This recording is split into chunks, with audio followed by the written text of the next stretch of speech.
আসসালামু আলাইকুম।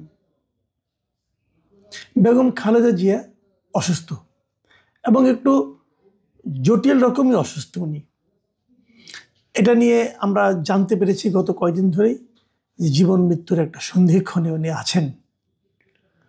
এটা অবশ্যই একটা বড় ঘটনা দেশের জন্য, কারণ উনি এই দেশের ৩ বার প্রধানমন্ত্রী ছিলেন। কেবল তাই না, রাজনৈতিক নেত্রী হিসেবে ওনার একটা আপোষহীন চরিত্র দেশের জনগণের কাছে প্রতিষ্ঠিত ছিল। এবং সবচেয়ে যেটা বড় কথা, উনি বৃদ্ধ বয়সে, আমি বলবো যে বিগত সরকারের যিনি প্রধান ছিলেন শেখ হাসিনা, তার ব্যক্তিগত প্রতিহিংসার শিকার ছিলেন উনি।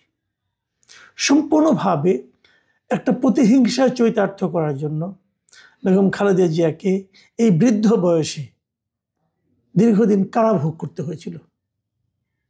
এবং সেই কারাভোগের কারণে উনি এমনি আগে থেকে অসুস্থ ছিলেন এবং সেই অসুস্থতার মাত্রা কিন্তু বেড়ে গিয়েছিল। নানাবিধ জটিল রোগ ওনার শরীরে বাসা বেঁধেছিল। সেগুলির কারণেই উনি আজকে এই অসুস্থতা ওনার চরম আকার ধারণ করেছে। ওনার চিকিৎসা হয়েছে, সুচিকিৎসাই হয়েছে, দেশে হয়েছে, বিদেশে হয়েছে।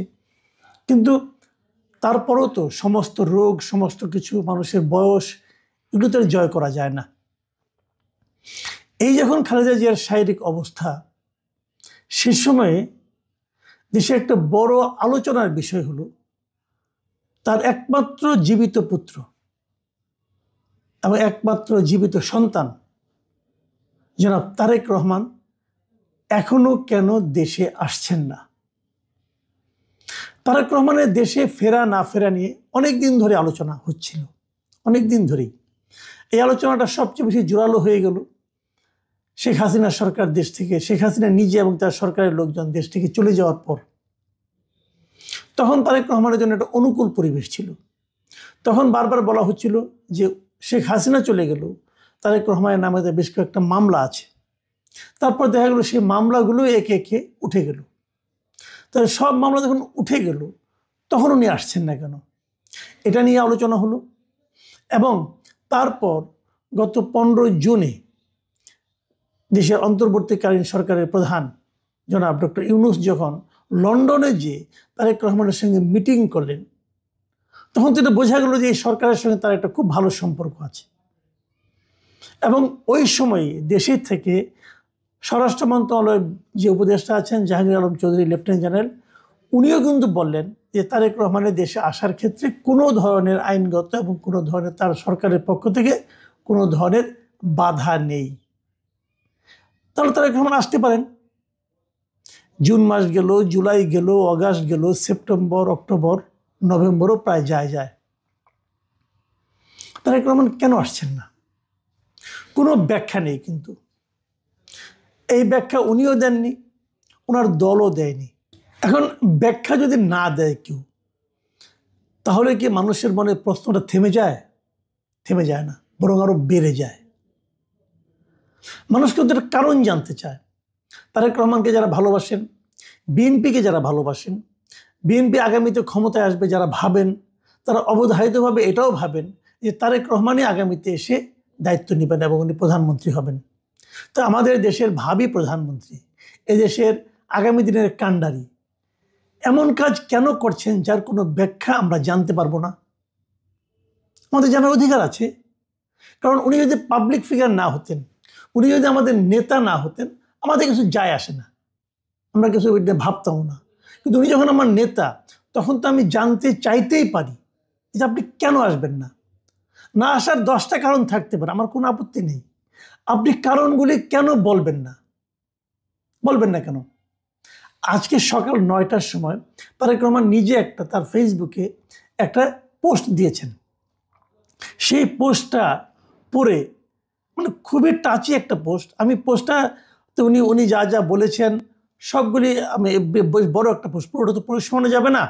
আমি কয়েকটা জায়গায় বলি, যেমন উনি বাংলাদেশে, মানে আমাদের সাবেক প্রধানমন্ত্রী বেগম খালেদা জিয়ার অসুস্থতার জন্য যে বাস্তবতাটা সেটা তুলে ধরেছেন।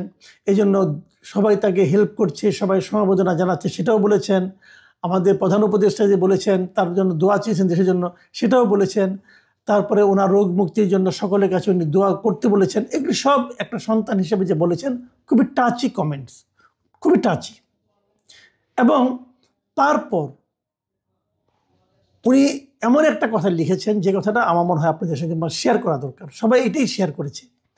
উনি লিখেছেন, এমন সংকটকালে মায়ের স্নেহ স্পর্শ পাবার তীব্র আকাঙ্ক্ষা যে কোনো সন্তানের মতো আমারও রয়েছে, কিন্তু অন্য আর সকলের মতো এটা বাস্তবায়নের ক্ষেত্রে আমার একক সিদ্ধান্ত গ্রহণের সুযোগ অবারিত ও একক নিয়ন্ত্রণাধীন নয়। খুব সতর্কভাবে খেয়াল করেন যে এটা মানে উনি যে দেশে আসবেন, এই আসার ক্ষেত্রে, সিদ্ধান্ত নেওয়ার ক্ষেত্রে ওনার এককভাবে সিদ্ধান্ত গ্রহণের যে সুযোগটা, মানে উনি সিদ্ধান্ত নিলেন আমি এখন যাব, এই যে সুযোগটা, এই সুযোগটা অবারিত নয়, মানে ওপেন না, স্মুথ না, এবং একক নিয়ন্ত্রণাধীন নয়। মানে ওনার একজনের উপর ইচ্ছা করলে হয় না, একাধিক জনের ইচ্ছার উপর এটা ডিপেন্ড করতেছে।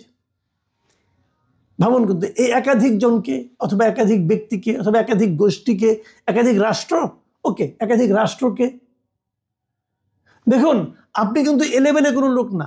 আপনি আমার মতো, পাবলিকের মতো, রাম সম যদু মধুর মতো কিন্তু আপনি কোনো ব্যক্তি নন।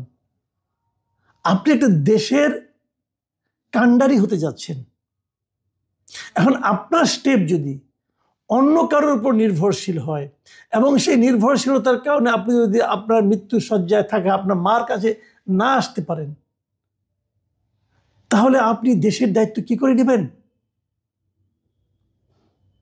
তখন যদি আপনার উপর এরকম যারা এখন মানে আপনাকে সিদ্ধান্ত নিতে দিচ্ছে না, মায়ের কাছে যেতে দেওয়ার ক্ষেত্রে সিদ্ধান্ত নিতে দিচ্ছে না, তারা তখন যদি আপনার দেশের পক্ষে একটা ভালো সিদ্ধান্ত নেওয়ার ক্ষেত্রে বাধা সৃষ্টি করে, তখন আপনি কি করবেন?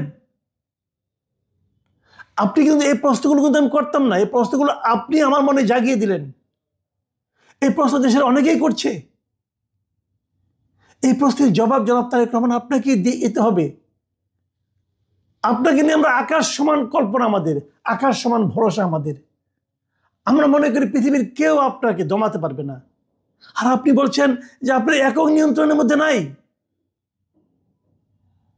এটা কেমন কথা? আচ্ছা ঠিক আছে, আমি তারপরে আরেকটু পড়ি। স্পর্শকাতর এই বিষয়টি বিস্তারিত বর্ণনার অবকাশও সীমিত, মানে আপনি এটা ব্যাখ্যাও করবেন না।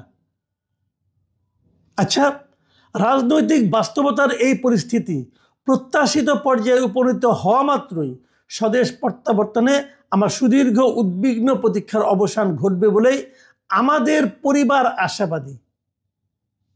মানে আপনি এসে আপনার পরিবারকে কিন্তু জড়িয়ে নিচ্ছেন। পরিবার মানে আপনার স্ত্রী, কন্যা, এই তো। তাহলে তাদেরকে আপনাকে নিয়ে কোনো আতঙ্ক কাজ করছে? করতে পারে। এটা কিন্তু খুব গুরুত্বপূর্ণ, এটাকে আমি খুব গুরুত্ব দিই। ফ্যামিলি ফার্স্ট, ফ্যামিলি অবশ্যই জরুরি, কিন্তু যখন আপনি দেশের মানুষের দায়িত্ব নেবেন তখন দেশটাও তো আপনার ফ্যামিলি। আমি তো তেমন লোককে আমার দেশের কর্ণধার বানাতে চাই যে নাকি আমাদেরকে তার family, part of his family মনে করে। দেখুন, আপনার মা কিন্তু কেবল অসুস্থ না, দেশটাও অসুস্থ। আপনার মার জীবন কেবল সংকটাপন্ন নয়, এই দেশের মানুষের জীবনও সংকটাপন্ন। আমরা সেই সংকটে থাকা মানুষ আপনার দিকে তাকিয়ে আছি। আর এখন আপনি আমাকে বলছেন, আপনি আমাদেরকে বলছেন যে আপনার সিদ্ধান্ত নেওয়ার, একক সিদ্ধান্ত নেওয়ার কোনো সুযোগ নাই, অবারিত না, এবং আপনার একক কোনো নিয়ন্ত্রণেও নাই। আপনি কি হতে পারে? আমি এই ওনার এই বিষয়ের উপর একটা অনেকগুলি পত্রিকায়, সবগুলি পত্রিকায় রিপোর্ট হয়েছে। আমি প্রথম আলো যে রিপোর্টটা সেটা আমি পড়েছি, আমি ওখান থেকে নিয়েছি, এবং আমার মনে হলো যে ওনার এই বক্তব্যের পর সাধারণ মানুষের কি প্রতিক্রিয়া, এটা আমি একটু জানতে চাই। সাধারণ মানুষ ওনার এই বক্তব্যটাকে কীভাবে ভাবছে, কীভাবে নিচ্ছে। আমি প্রথম আলোর সেই ওনার রিপোর্টের নিচে যে কমেন্ট আছে, প্রায় 60-70টা কমেন্ট আমি দেখলাম। দেখে আমি ওখান থেকে 3-4 জায়গা থেকে র্যান্ডমলি কিছু মন্তব্য নিয়েছি। মানে একটা বেছে নিয়েছি, আমার পছন্দ হলো, আরেকটা হলো না, তা নয়। যেমন একবার 3-4টা করে আমি একটানা নিয়েছি, জাস্ট বোঝার জন্য যে মানুষ কি ভাবছে। শুনুন, আমি পড়ি কয়েকটা।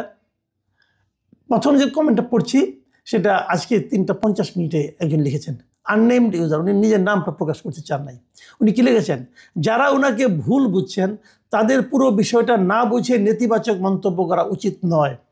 এখানে দেশি বিদেশি অনেকগুলো পক্ষ জড়িত, যার সবগুলো ওনার নিয়ন্ত্রণে নয়, এমনকি ইউনূস সরকারেরও নিয়ন্ত্রণে নয়। বিষয়টা এমন নয় যে তিনি টিকিট কাটলেন, বিমানে উঠে পড়লেন আর ঢাকায় এসে নামলেন।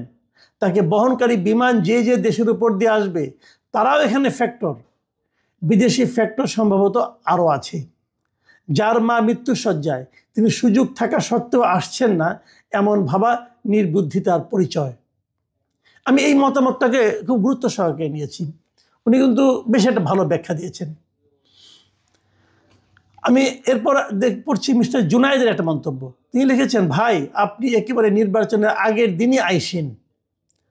তারপরে মোহাম্মদ লিখেছেন, দেশে এসে মৃত্যুসজ্জায় শায়িত মায়ের পাশে থাকতে নিজে থেকে সিদ্ধান্ত নিতে না পারলে দেশ চালাবেন কি করে?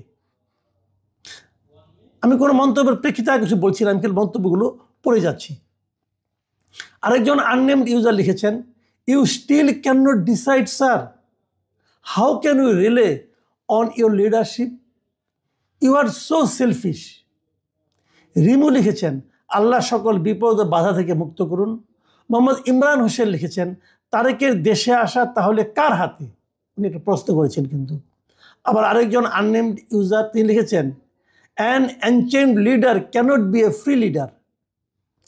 আরেকজন আননেমড ইউজার উনি লিখেছেন, মা অসুস্থ হয়ে মরণাপন্ন, তারপরও দেশে ফেরার সিদ্ধান্ত নেওয়ার ক্ষমতা নিজের হাতে নেই, তার মানে নাটাই এখনো অন্যের হাতে। 17 বছর আগের মুচলেখা থেকে এখনো রেহাই মেলেনি নাকি? উনি কিন্তু আসলে দেশ থেকে একটা মুচলেখা